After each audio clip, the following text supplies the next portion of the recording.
মাত্র 2 piece bread দিয়ে আজ আমি আপনাদেরকে একটি অসাধারণ ব্রেকফাস্ট রেসিপি তৈরি করে দেখাবো।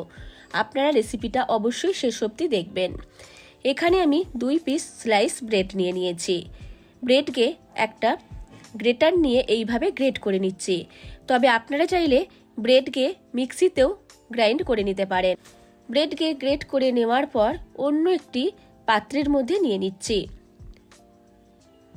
ব্রেড নেওয়া হয়ে গেলে এর মধ্যে দিয়ে দেব একটা মাঝারি সাইজের পেঁয়াজের হাফ নিয়েছি, সেটাকে কেটে নিয়েছি, আর তার সাথে 2টো কাঁচা লঙ্কা কুচি। ঝালটা আপনারা নিজেরা অবশ্যই নিজেদের স্বাদ মতো দেবেন। আর দিয়ে দিলাম ধনেপাতা কুচি, পছন্দ করলে দেবেন, না হলে স্কিপ করতে পারেন। সব কিছুকে এইভাবে ব্রেডের সাথে মিশিয়ে নিচ্ছি।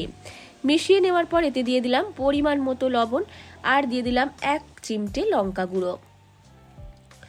আরও একবার ব্রেডের সাথে লবণ আর লঙ্কা গুঁড়োকে মিশিয়ে নিলাম।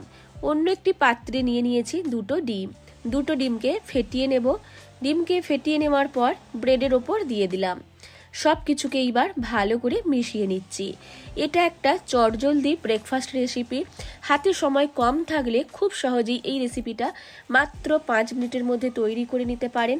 আর এমন একটা রেসিপি যেটা বাড়ির ছোট থেকে বড় সবাই খুব পছন্দ করবে। গ্যাস অন করে কড়াই বসিয়ে 1 চামচ তেল গরম করে তেলের মধ্যে দিয়ে দিলাম। এইভাবে সমান করে দিচ্ছি। চারপাশটাকেও একটু এইভাবে গোল করে দিচ্ছি। ঢেকে 2 মিনিটের জন্য রেখে দেব মিডিয়াম ফ্লেমে। একদম হাই ফ্লেমে দেবেন না, তাহলে একটা সাইড ডিম যেহেতু আছে পুড়ে যেতে পারে। সেই জন্য মিডিয়াম ফ্লেমে 2 মিনিটের জন্য ঢেকে রেখে দিতে হবে। ওপরের অংশটাকেও একটু এইভাবে সমান করে দিলাম।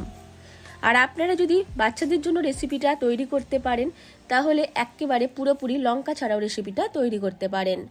2 মিনিট মতো ঢেকে রেখেছিলাম, তারপর ঢাকনা খুলে দিলাম। ওপরের অংশটা যখন ড্রাই হয়ে যাবে একটু সাবধানের সাথে উল্টে নিতে হবে।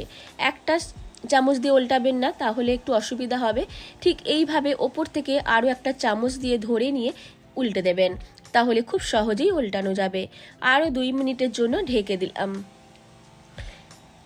রেসিপিটা তৈরি করতে মাত্র 5 থেকে 7 মিনিট মতো টাইম লাগবে। 2 মিনিট পর ঢাকনাটা খুলে দিয়েছি। অন্য সাইডটাও হয়ে গেছে। এইবার মাঝখান বরাবর আপনারা আপনাদের পছন্দ মতো যে কোনো শেপের পিস করে কেটে নেবেন। আমি এখানে আমার পছন্দ মতো শেপের কেটে নিচ্ছি। আপনারা চাইলে এই রেসিপিটা করে বাচ্চাদের টিফিনেও দিতে পারেন। খুব সহজেই বাচ্চারা খেয়ে নেবে, আর খেতে কোনো অসুবিধা নেই।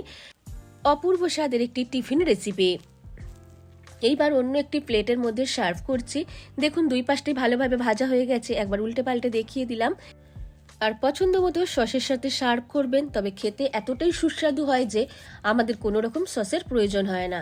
এই রেসিপিটি ভালো লাগলে লাইক, শেয়ার এবং কমেন্টস করতে ভুলবেন না।